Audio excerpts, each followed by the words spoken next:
Hi everyone, welcome back to my channel. Today I am going to do a swatching and first impressions of the Shuttle Art Pastel Shades colored pencils. These are not pastel as in chalk pastel pencils, they are pastel colors. I seem to have a problem collecting these. I've got to have like 6 or 7 sets by now. But either way, these were on my list for a while and they had like a little mini sale. And to be honest, I think I saved a whopping $2, if that. But I bought them. And I thought it'd be fun to swatch them with you guys. And then I was going to do a video sharing, all of the ones I have, my favorites, which ones I recommend, and kind of go from there. Do you need to buy pastel colored pencils? The honest answer is no, because most sets of colored pencils already have the pastel shades in them. Holbein, for example, and I am not a fan of Holbein, but all their pastel pencils are in their full set of 150. Prismacolor has a ton of pastel colors already there. Black Widow has a ton already there. You don't actually have to go seeking a specific set. That said, I do, because I have a collector's problem. But I am going to de-stash afterwards. Okay, so it comes in this tin. As you could see, it was shrink wrapped. Open it up here. We have our numbers and colors. Interesting. Got a little foamy thing here. Oh, sweet, it comes with a chart. I was ready, or I printed one ready to go, but we'll use the chart they gave us. See what the order they are, and how that works. All right, let's take a look at the pencils. I'm kind of curious. Some of these look a little dark for pastels, but can't really judge from the swatches on the tin. But here's the pencil. It's very lightweight. I'm gonna have to look up and see what the millimeter is. It's a very light pencil, or maybe I've just been holding Derwent's too long lately. I don't know. So let's see. On one side you got Shuttle Art. The next you got the name and the number and pastel series. So that makes it easy, right? I actually don't have a lot of Shuttle Art supplies, by the way. So you got your flimsy plastic trays, 30 here, 30 here. Those look neon just from the barrels themselves. That's why it's always fun to get these sets and see what actually is pastel versus isn't. So I think the next step would be I am going to do a swatch, but to save you guys the pain of watching me swatch them in real time, I'm going to speed it up with some lovely music. So let me put this on a board and let's get swatching.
Okay, well, normally I enjoy swatching. I find it relaxing, but these were kind of a hassle. For one, they were not in order in the trays, that they were swatched on the sheet.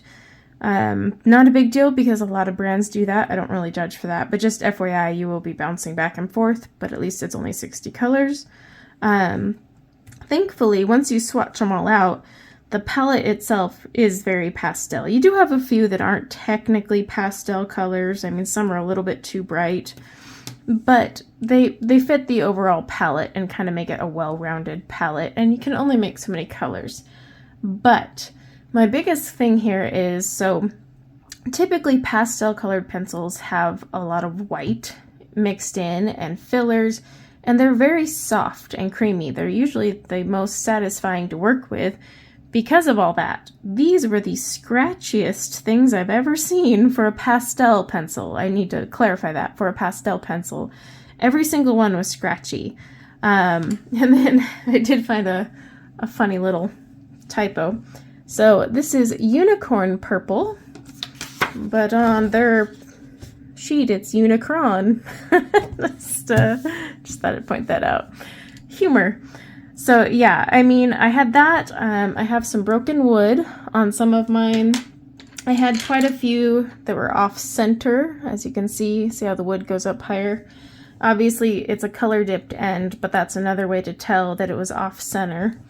So we have some off center, but I mean, these are Shuttle art, you guys. This is budget as budget can be, so you're going to have off center pencils. But I was surprised at how scratchy they were while I was swatching them. That was what caught me off guard. Even this pastel custard, that one should have been creamy. And when I'm comparing it to other pastel colored sets I've done in the past, and they have been very soft and creamy and satisfying because they're so, you know, they have white in them.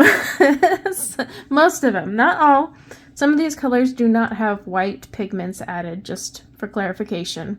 But yeah, that is just something to keep in mind. Very scratchy. I don't know, it's going to be rough to swatch with, or not swatch, but color with these, but I will put them in my comparison. Please let me know if there's another brand you would like included in the comparison. If you bought these and you found them scratchy, I'll be doing some testing over the next few days before I give a review, of course. But yeah, I would love to know if you found yours scratchy. And then any other brands that you would love to see in the comparison. I do have quite a bit. I have the Arteza, the Castle Art, the Indra. I was like, I know there's more in there. I have the Brute Fooner. I've got, you know, I have more than that. I just can't remember because I don't use them and I need to. I have a whole book I'm coloring in nothing but pastels. So yeah, I will try coloring with these, see how far I can get, and then test them out and give you my final opinion. But first impressions were not very great. But it is Shuttle art, so a girl can only ask for so much. So thanks for hanging out with me for a quick first impressions, and until next time, take care. Bye now.